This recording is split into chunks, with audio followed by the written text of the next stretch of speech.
বিসমিল্লাহির রহমানির রাহিম। আজকে একটা সুন্দর মনোমুগ্ধকর টপিক নিয়ে আপনাদের মাঝে হাজির হয়েছি। আমি মোহাম্মদ রোকন চিস্তি। যে আপনারা দেখতে পাচ্ছেন যমুনা নদীতে পানি বেড়ে গেছে। ইন্ডিয়ার পানি বাংলাদেশের যমুনা নদীতে এসে দেখতে পাচ্ছেন আপনারা যমুনা নদীতে পানি ভরপুর হয়ে গেছে, পানি দিয়ে ভরে গেছে। আর এই যমুনা নদীতে অনেক আপনার পানা এসেছে, আপনারা দেখতে পাচ্ছেন। আপনাদের দেখানোর চেষ্টা করি।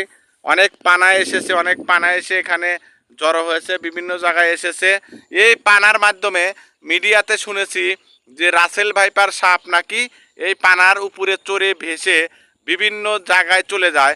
অতএব আপনারা খুব সাবধানে থাকবেন এবং রাসেল ভাইপার সাপ যখন কাউকে কামড় দিবে অথবা যে কোনো সাপই আপনাকে কামড় দেখ না কেন, আপনি দেরি না করে সাথে সাথে উপজেলা স্বাস্থ্য কমপ্লেক্সে যাবেন। আপনারা সাথে সাথে সাপের সেই ভ্যাকসিনটা দিয়ে নেবেন। আর যদি আপনি একটু অবহেলা করেন, আপনার একটু অবহেলার কারণে আপনার প্রাণ চলে যেতে পারে। রাসেল ভাইপার সাপ যেটা মিডিয়াতে প্রকাশ পেয়েছে, 1 সেকেন্ডেরও কম সময়ের ভিতরে, 1 সেকেন্ডেরও 10 ভাগের 1 ভাগের মধ্যে আপনার শরীরে বিষ দিয়ে দেয়। অতএব আপনারা খুব সাবধানে থাকবেন। এই যে যমুনা নদীতে পানি বেড়ে গেছে, যখন আপনারা কোনো সাপ দেখবেন সাথে সাথেই সাপটা আপনি সতর্ক অবস্থানে চলে আসবেন আপনারা। এবং যদি কাউকে কামড়িয়ে দেয়, দেরি না করে আপনারা উপজেলা স্বাস্থ্য কমপ্লেক্স বা বিভিন্ন হসপিটালে চলে যাবেন, সরকারি হসপিটালে।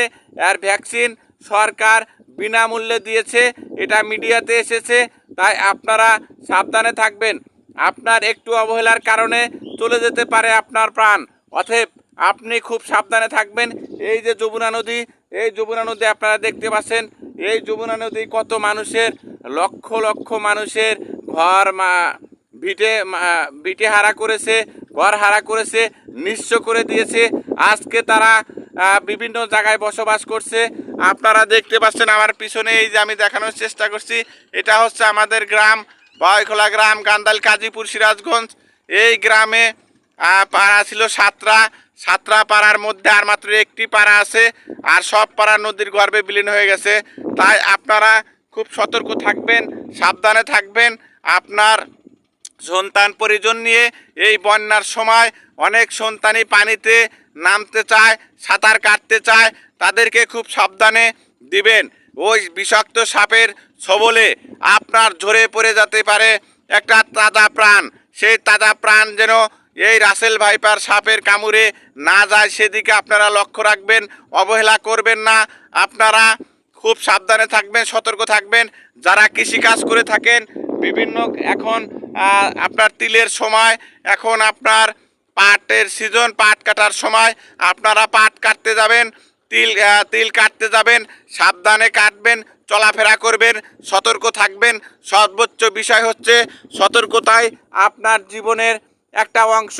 সতর্ক থাকবেন, ভালো থাকবেন, সুস্থ থাকবেন, এই কামনা করি। আল্লাহ হাফেজ।